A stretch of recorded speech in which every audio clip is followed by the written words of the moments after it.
Et à la une de l'actualité, les chiffres du chômage viennent de tomber. 97 017, voilà le nombre de chômeurs inscrits à Pôle emploi fin janvier en Alsace, un chiffre en baisse de 0,5% en un mois.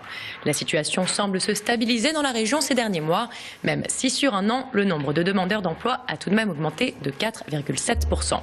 Au niveau national, le taux de chômage recule également de 0,5% pour ce premier mois de l'année 2015. On reste dans les chiffres avec ceux de la délinquance. Le préfet de région les a dévoilés cet après-midi pour l'année 2015. Des priorités au nombre de 4, le terrorisme, le trafic de drogue, les violences aux personnes et la sécurité routière. Le préfet a rappelé que l'objectif premier est de faire diminuer le nombre de victimes, d'où des politiques de prévention, de surveillance et de dissuasion. Le tout via un travail coordonné et complémentaire entre les forces de police et la justice. La lutte sera donc intensifiée sur 4 secteurs principaux. Explication de Stéphane Bouillon, préfet de la région Alsace. Pour 2015, notre priorité, ça va être le terrorisme. La lutte contre le terrorisme, à la fois par la répression et par la prévention. C'est-à-dire que nous mettons tous nos efforts à protéger la liberté pour chacun, quelles que soient ses croyances religieuses, ses idées politiques, de pouvoir aller et venir en sécurité, s'exprimer, bref, vivre sans crainte d'être agressé pour ce qu'il est, ou ce qu'il pense, ou ce qu'il croit. Et puis, la lutte contre le trafic des stupéfiants. Parce que la drogue avilit, parce qu'elle tue, parce qu'elle est à l'origine d'une économie souterraine qui déstructure notre société et isole des quartiers, je pense bien sûr aux ZSP, parce qu'elle engendre elle-même beaucoup de délinquance, puisque la drogue coûte cher et qu'il faut se la fournir, nous devons effectivement lutter contre ces trafics. Troisième priorité pour nous, les violences aux personnes. Et malheureusement, nous avons eu encore de mauvais chiffres cette année pour les violences intrafamiliales. 4507 faits. De même manière, les violences sexuelles, 513 victimes, plus 9,6%. En tout état de cause, il y a là une dérive contre laquelle nous devons lutter. Pour finir ce panorama, je voudrais insister sur la sécurité routière. Nous avons une mauvaise année en 2014, 49 morts, pour 40 en 2013, et encore 809 blessés, même si le nombre des blessés a diminué. C'est toujours intolérable, consternant. Excès de vitesse, conduite dangereuse avec téléphone, alcool et drogue au volant, inattention des cyclistes et des automobilistes. Tout cela, ce ne sont pas des imprudences, ce sont des délits qui sont dangereux pour soi-même et pour autrui.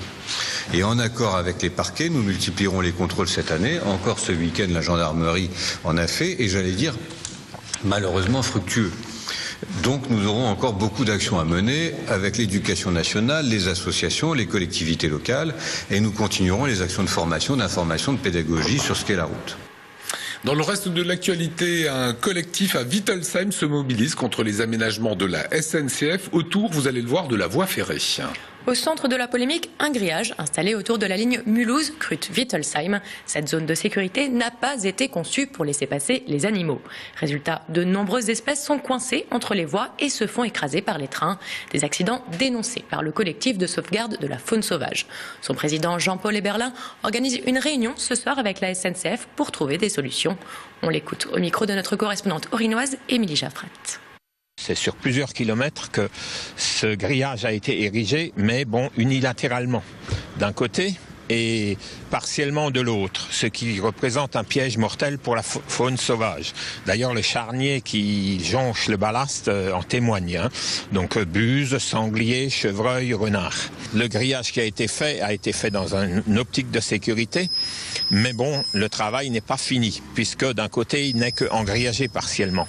La meilleure des solutions et pour la sécurité, ce serait que de l'autre côté, le grillage sera total aussi, avec des passages pour la faune, ce qui correspondrait à la directive européenne, et un passage souterrain pour les piétons, au moins un passage au milieu de ce grillage. Dans quelques instants, nous partirons au Salon de l'Agriculture. Avant cela, une page de sport pour clore ce journal avec la déception pour l'Étoile Noire. Ils ont été éliminés en play-off. Le match 5 se jouait à Épinal et l'enjeu était clair, le vainqueur se qualifiait pour le deuxième tour des play-offs. À l'entame de la dernière période, les deux équipes sont à égalité, un but partout. Puis un fait de match vient tout bousculer. Deux fautes successives d'un attaquant strasbourgeois sont transformées en 7 minutes consécutives d'infériorité numérique. Le temps de perdre ses illusions et d'encaisser 2 buts. Score final 6-2 pour Épinal. L'Étoile Noire est éliminée des play-offs. Une défaite amère dont il faudra vite se remettre. Réaction d'Eli Marcos, le capitaine de l'équipe alsacienne. Les pénalités, encore une fois, voilà. Là, on prend 7 minutes de pénalité. C'est dur à tenir, même si on n'était pas loin de tuer le 5. Ils marquent sur la fin du 5 minutes et ils en remettent un tout de suite derrière. Voilà, ils prennent le large, ils prennent 2 buts d'avance. Ça coupe un peu les jambes. Et puis, malgré le deuxième but qu'on met, ils arrivent à mettre un 5e but. Et voilà, c'est bon. C'est le hockey, quoi. Mais voilà, les pénalités, on sait que ça fait mal. Eux, ils en ont profité. Nous, on n'en a pas profité. Voilà. Pas de chance. Il n'y a pas que le chef de l'État Emmanuel Valls qui sont au salon de l'agriculture. Marion Muff et Marie Sicot ont décidé de nous proposer ce soir leur grand format. Regardez.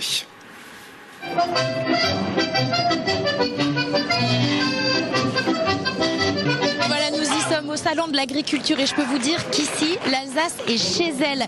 600 mètres carrés sont dédiés à notre belle région. Et avec Marion Muff qui m'accompagne, nous avons décidé de vous présenter un petit peu une autre Alsace, de sortir un peu des produits classiques qu'on a l'habitude de voir ici. La choucroute, le vin, les bretzels, c'est bien. Mais il y a aussi beaucoup d'autres produits dans lesquels l'Alsace excelle et on a décidé de vous les faire découvrir. Suivez-moi. Alors vous connaissez bien sûr les foie gras du sud-ouest, mais est-ce que vous savez qu'en Alsace on fait également d'excellents foie gras? Et je suis justement sur le stand des foie gras du Ried avec Francis Claude qui est justement là très occupé et qui propose un pâté en croûte au foie gras de canard. Absolument, c'est un joli pâté en croûte qui est réalisé avec la collaboration de Thierry Mulot, notre célèbre pâtissier strasbourgeois.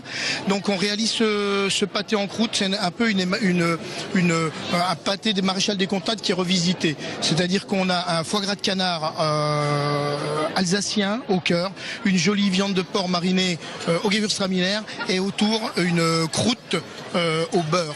Pas de saindoux, pas de margarine, du beurre, généreusement. Alors je vous propose d'y goûter. Allez-y ma chère. Allez, je me lance. C'est merveilleux. Alors pendant toute la semaine, c'est Daniel Zenner qui est ici en cuisine et qui va réinterpréter à sa façon plusieurs recettes classiques alsaciennes. Bonjour, merci d'être avec nous. Expliquez-nous un petit peu alors qu'est-ce qu'il y a là dans ces bonnes marmites fumantes. Alors mon rôle ici en fait pendant les 9 jours du salon, c'était de cuisiner les produits Alsace sous signe de qualité, sur le stand d'Alsace Qualité, et montrer un peu aux visiteurs, aux gens qui viennent nous rendre visite, je leur montre les bons produits Alsace. Donc j'ai un peu un cahier des charges, il faut vraiment que je travaille ces produits Alsace en priorité. Donc là j'ai travaillé par exemple aujourd'hui les nouilles IGP Alsace, 7 œufs frais au kilo. J'ai travaillé le poulet Label Rouge Alsace, avec le Riesling AOP, la crème Label Rouge, Alsace lait, etc. Donc j'ai vraiment des beaux produits, je me régale. C'est facile, j'ai du foie gras aussi d'Alsace, je fais poêler. Aujourd'hui je fais une recette avec une choucroute cuite, légèrement cuite, un peu croquante. Dessus je mets un foie gras poêlé, un petit bout. Et j'ai fait ce qu'on appelle une gastrique, c'est-à-dire une réduction de vin de muscat avec du miel d'acacia et du vinaigre Medfort. Donc ça à peu près à même dose. Et j'ai fait réduire jusqu'à avoir une consistance sirupeuse. Ça je vais mettre sur le foie gras avec une petite pomme d'Alsace confite au miel et au beurre. Voilà, ça donne très très fin tout ça.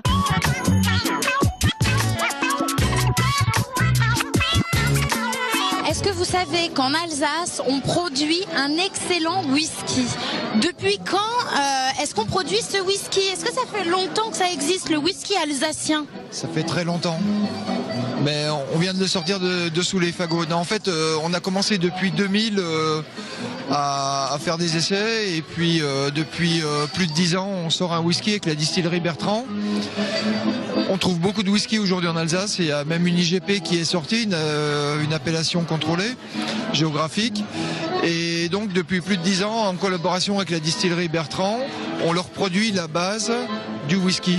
Parce que pour faire du whisky, en fait, on va transformer le malt d'orge comme on le fait pour la bière. Sauf qu'on ne l'épicera pas avec du houblon.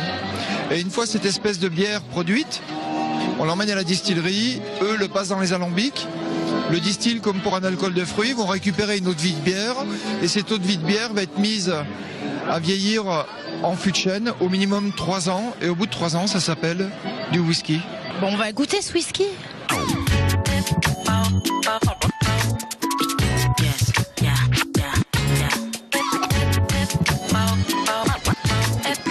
je m'apprête à déguster ce petit morceau de kouglof à la Mirabelle. Et ce mariage des régions, c'est peut-être ce qui nous attend l'année prochaine après la fusion des régions.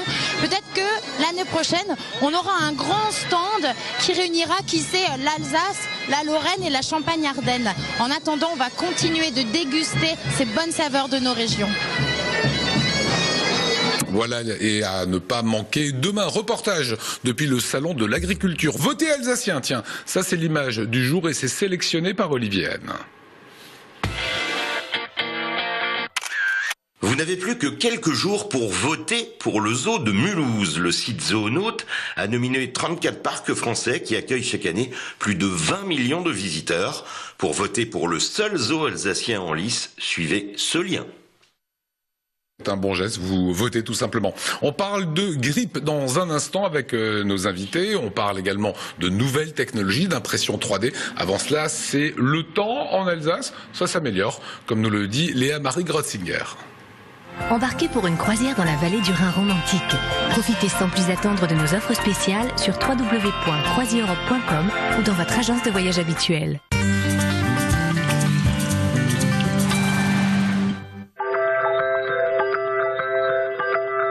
Bonsoir à tous, il va falloir dire adieu au beau soleil d'aujourd'hui. En effet, demain matin, les précipitations seront présentes sur toute l'Alsace et pluie et neige s'alterneront. Les températures seront de 2 degrés pour la pointe nord de l'Alsace, comptez 3 degrés pour Schiltigheim, 1 degré pour Turkheim ainsi que Wittelsheim. L'après-midi, le ciel se sera dégagé en Alsace, en particulier pour Strasbourg, et le soleil persistera à l'est du Rhin. Les températures seront légèrement plus faibles qu'aujourd'hui, comptez une moyenne de 7 degrés sur toute l'Alsace et 1 degré supplémentaire pour Strasbourg.